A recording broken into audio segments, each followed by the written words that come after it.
5 hari kunjungan kerja ketiga negara, Presiden Jokowi bawa oleh-oleh kerjasama. Presiden Joko Widodo telah melakukan kunjungan kerja ketiga negara dalam 5 hari terakhir, yakni Filipina, Vietnam, dan Brunei Darussalam. Dalam kunjungan kerja tersebut, lahir beberapa kerjasama di berbagai sektor. Berikut oleh-oleh Presiden Jokowi dari kunjungan kerja selama 5 hari. 1. Filipina. Kunjungan kerja Presiden Jokowi ke Filipina menghasilkan beberapa kesepakatan. Pertama, penguatan kerjasama di perbatasan. Dalam upaya ini, Jokowi mendorong percepatan revisi Border Patrol Agreement serta Border Crossing Agreement, dan penyelesaian batas landas kontinen. Selain itu, juga ada penguatan kerjasama pertahanan seperti alutsista, terkait rencana pembelian pesawat anti-submarine warfare oleh Angkatan Laut Filipina dari produksi PT Dirgantara Indonesia.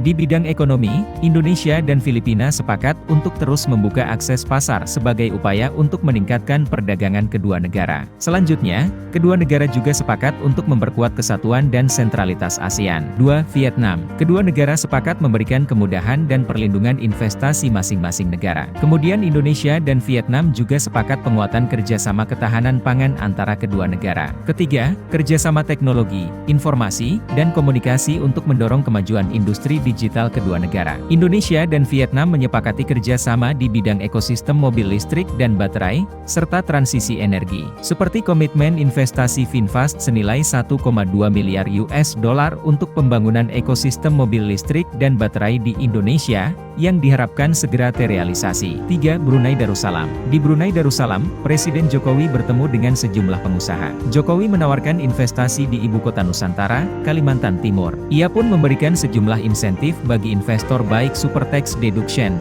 tax holiday, hingga pembebasan bea masuk. Setelah pertemuan, dilakukan penyerahan letter of interest oleh konsorsium investor Brunei Darussalam, yang dilakukan oleh Putri Amal Rakiah kepada Kepala Otorita IKN, Bambang Susantono.